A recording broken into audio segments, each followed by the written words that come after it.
So take a look with me, if you will, at the first two verses of today's gospel lesson. We'll set aside the fact that these two verses are missing something in between, namely 5 verses, which actually constitute another story of Jesus healing on the Sabbath and getting called out about it. But I guess we've heard enough of those stories that we move past that. So again, the first verse. On one occasion when Jesus was going to the house of a leader of the Pharisees to eat a meal on the Sabbath, they were watching him closely. And then we go to verse 7. When Jesus noticed how the guests chose the places of honor, he told this parable. I think the thing these two verses have in common is exactly the dilemma that we're facing today. So not only were the Pharisees closely watching Jesus, Jesus was closely watching them back. This first century society where they were was known as an honor and shame culture. They were all closely watching one another to judge just where each person fell on that honor and shame spectrum. And I would argue that we, in this 21st century, are not that far removed from that type of society. Now, there's a number of my pastoral colleagues and seminary professors who would probably warn against me trying to explain this concept of honor and shame in this short period of time we have, because it truly is more far-reaching than I can even begin to put into words right now. But I think you can kind of get the general idea of it. As the name suggests, in this honor and shame, everyone in the society has either honor or shame, and ultimately both to one degree or another. I usually think of it as a scale with honor on one end and shame on the other. And everything that you do or everything that happens to you moves you back and forth on that scale. And people are watching to know where you fall. So here's the text. If you're born into high society, where do you think you'd be on that scale? Closer to the honor side. So if you were born poor, you'd be probably closer to the shame side. If you commit a crime, your standing immediately goes down, and you have to work your way back up. If you mingle with the outcasts, then you're going to be moved down the scale, whereas if after you're invited to some fancy-pantsy party, you're going to be moved back up. That's how the society operated on this ranking. It's almost as if you were walking around with that ranking imprinted right on your forehead, because everyone seemed to know what it was. And they knew because they had been watching you. Just like the Pharisees were watching Jesus. And just like Jesus was watching them back.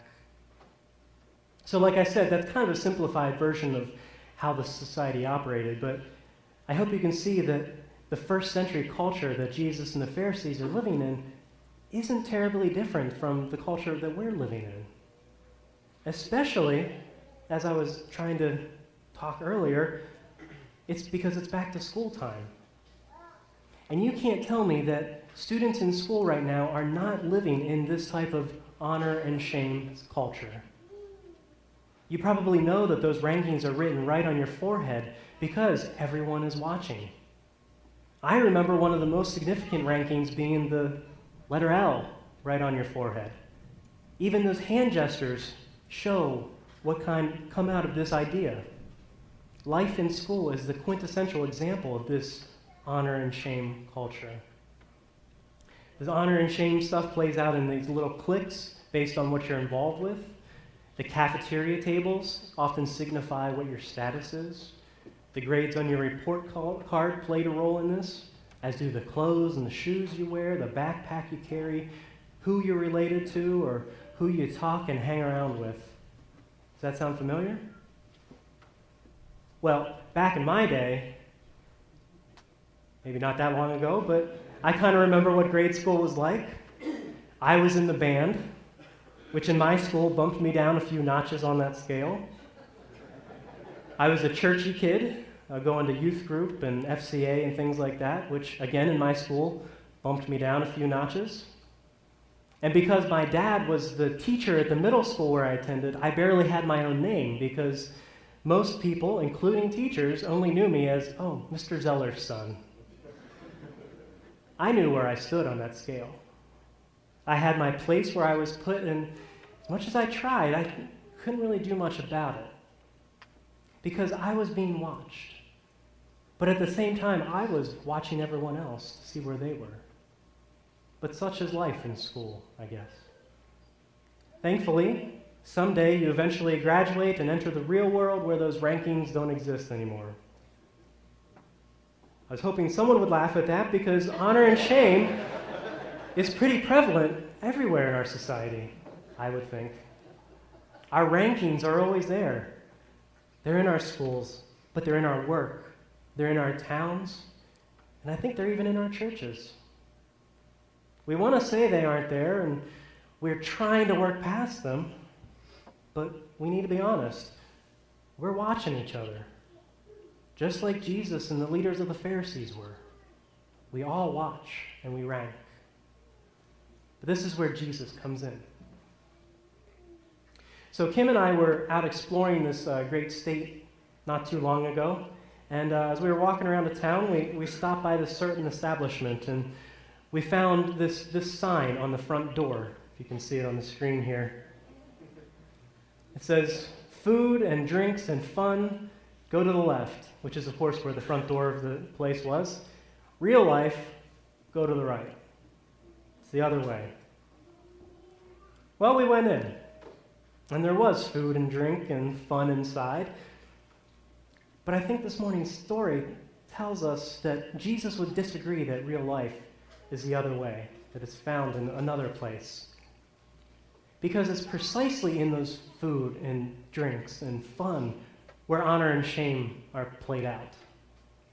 It's exactly what Jesus saw when he attended that dinner party that night.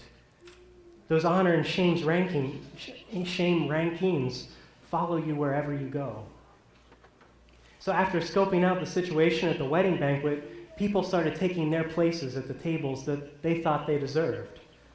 There was the cool table, which was, of course, up near the host of the party, or even shared the table with the host.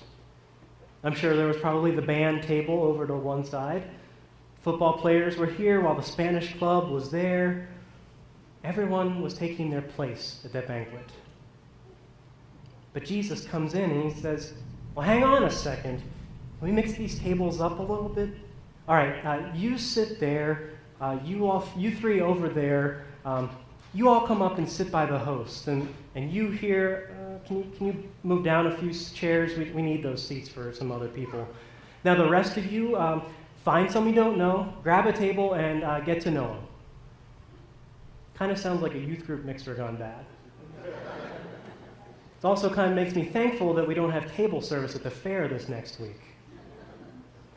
But it's also those thoughts that I have that makes me think that this all isn't easy.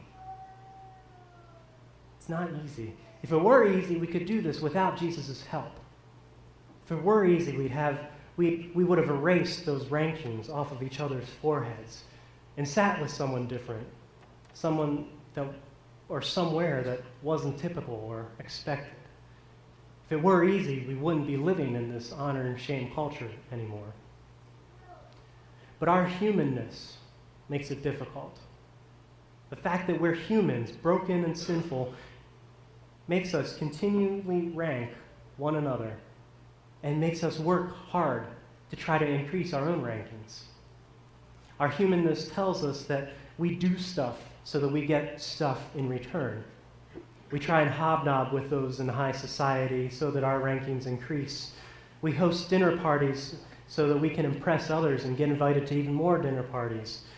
We take on a dare or initiation so that we can become part of that cool group.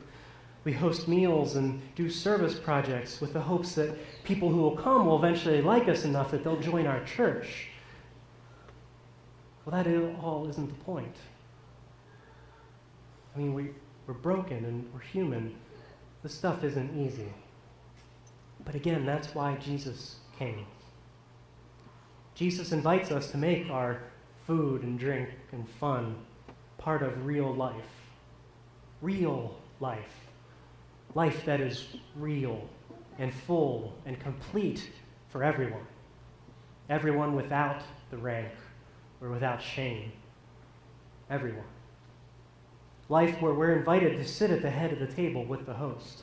Life where we ourselves invite everyone else to come and sit at our table without strings attached or expectations of payment. Life where we're not being watched and we aren't watching others to see what they're going to do. Again, I know this isn't easy. There's always going to be that person who's watching us and ranking us. But we need to remember that we heard Jesus say that he's also watching us and walking with us in all of this, telling us that what we do is for the kingdom. We do this because we'll be repaid, as he says, at the resurrection of the righteous. We do this because we are all welcome at the banquet table. So come and sit where you are invited, up at this place of honor.